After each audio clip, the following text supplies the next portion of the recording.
Ever been in a situation where you felt like just one more thing would completely break you? Oh, definitely. Or, you see someone else navigating total chaos and they seem so calm and you just wonder, like, what's their secret? Yeah, it's so easy to fall into that trap, isn't it? Thinking, well, some people are just born strong and others, well, aren't. But what if that feeling, that being at your limit, what if it's not fixed? What if it's more of a sign that we just haven't developed the right internal tools yet to handle the pressure? Exactly the territory we're digging into today. We watched this really fascinating YouTube video. It's from a channel called Value Vive. Right. The title was Stay Strong No Matter What Tangential. Yeah. And, Well, okay, so the video itself is in Hindi, but we've really pulled out the core ideas, the, practical ways to build that inner strength, that resilience you need for life's challenges. and it's not just about, like, think positive vibes. The video gets into actual tangible ideas. It really hammers home that mental toughness isn't something you're born with. It's a skill. It's a skill, yeah. Something you hone based on how you approach things, how you respond when stuff gets difficult.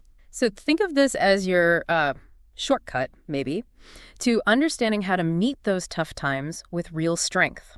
We've pulled out the key takeaways, the actionable bits. Right, hoping to give you some clarity without making it feel overwhelming. Our mission, really, for this deep dive is just to unpack those practical principles from the video so you get a clear idea of how you can actually build up that mental strength, whatever comes your way. Okay, so where do we start? Well, let's tackle that first big idea, that some people are just naturally strong. The video challenges that right away. It does. It suggests that when people, buckle under pressure, it's often not because they're inherently weak. It's something else. Yeah, the source argues it's often more about lacking learned coping mechanisms. Like, we haven't actually practiced how to handle those really challenging situations well. Which leads perfectly into this analogy they used, which I thought was really powerful. Mental strength is like a muscle. You wouldn't just walk into a gym and expect to lift the heaviest weights, right? You need to train.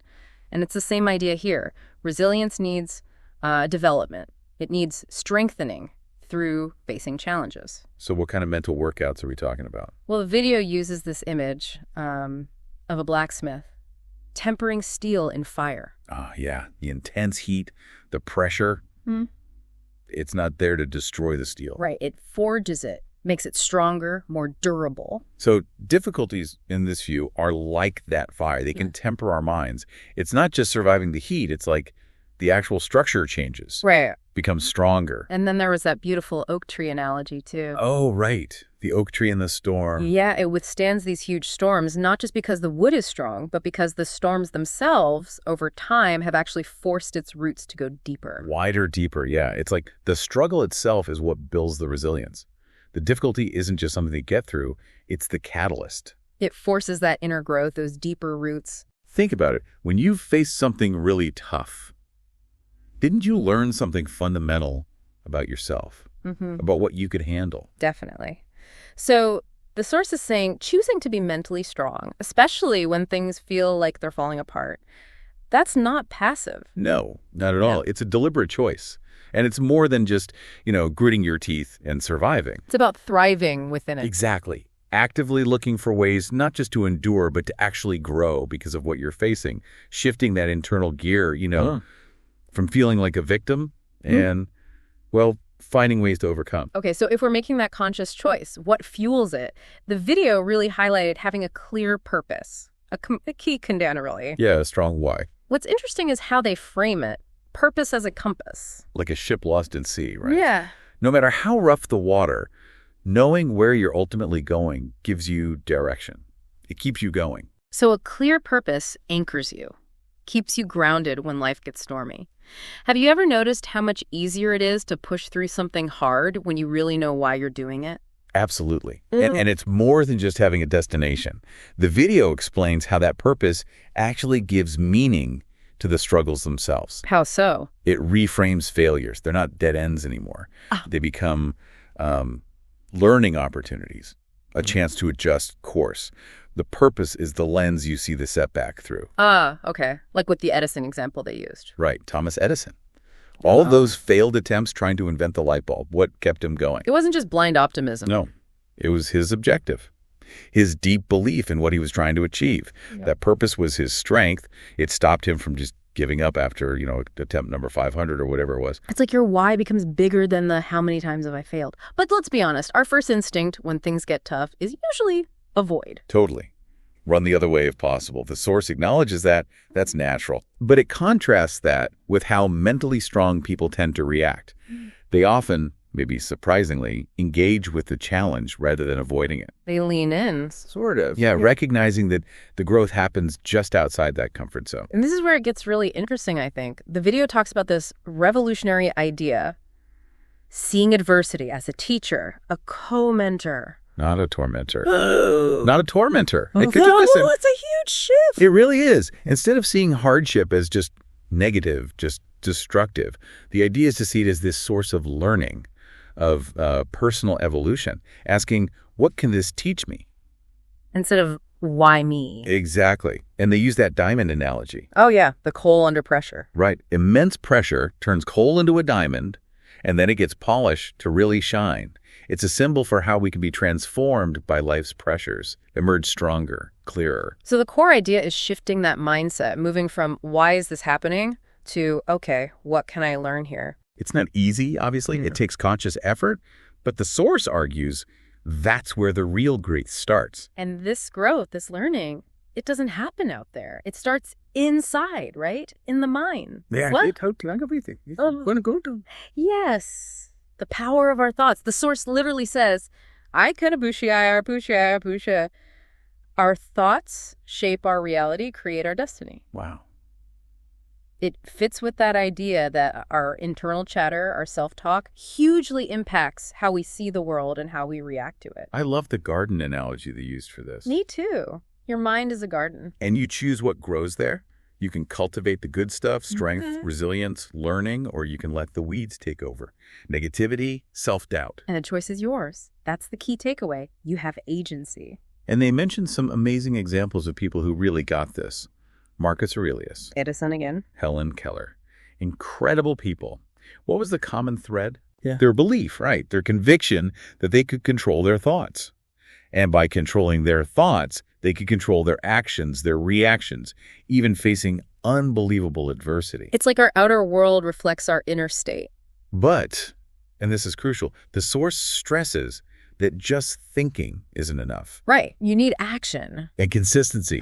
You can't just think about being strong. You have to actually do things consistently that build that strength. It's the difference between wanting something and actually doing the work. Exactly. The video points out that using your abilities, tapping into that resilience, it's less about waiting for inspiration to strike. And more about discipline. Yes, the discipline to just show up consistently and do what needs doing, building those resilient habits. They use that student analogy, which is so relatable. The 1 hour a day versus cramming. Yeah.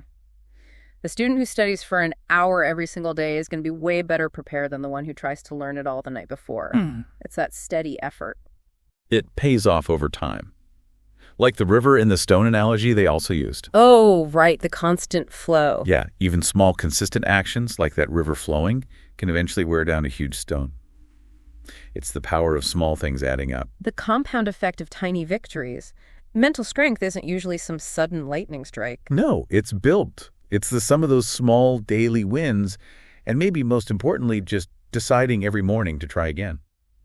Okay, so as if that wasn't enough to chew on, the video brought in 2 more really powerful elements for building mental strength. Gratitude and forgiveness. Gratitude and forgiveness. How do these fit in? They feel more emotional. Well, the way the source frames gratitude is interesting. It's not just saying thanks. It's about actively focusing your attention on what you do have, especially.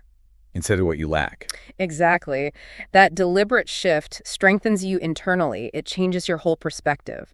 Finding strength in what's already there, not weakness in what isn't. It's like training your brain to see the good, which kind of buffers you against the bad stuff. Okay. And forgiveness.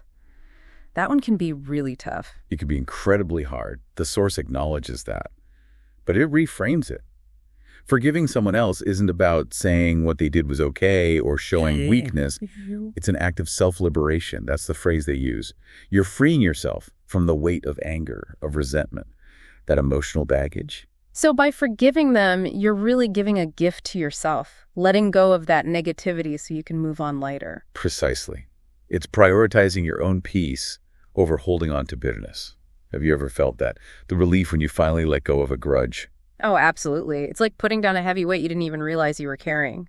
So, okay, bringing this all together, mental strength isn't just one single thing. No, it seems to be this complex mix, all these elements working together. A clear purpose. A positive, growth-focused mindset. Seeing challenges as learning opportunities. Consistent action, doing the work. Practicing gratitude. And embracing forgiveness. It's all interconnected. Right. The source really emphasizes that. It's not about mastering just one area. It's more like a way of life, a practice. Which leads perfectly to the final thought the video leaves us with. A really provocative question. Okay, be with it. Is mastering just one of these things like having an incredibly strong purpose or a super positive mindset? Is that enough on its own for truly unwavering mental strength? Or does that real solid strength only come when all these qualities are working together in harmony, like a mental orchestra? Ooh, a mental orchestra. I like that. That's a great question to chew on. Is there one magic ingredient, or is it the synergy, the combination that really makes the difference? That's exactly what the source wants us to think about. It's an invitation, really, for you listening to consider that for yourself, to keep exploring these ideas in your own life. It's not an ending point. No, definitely not. It's the start of, or maybe the continuation of, that ongoing journey, discovering and strengthening your own inner fortitude.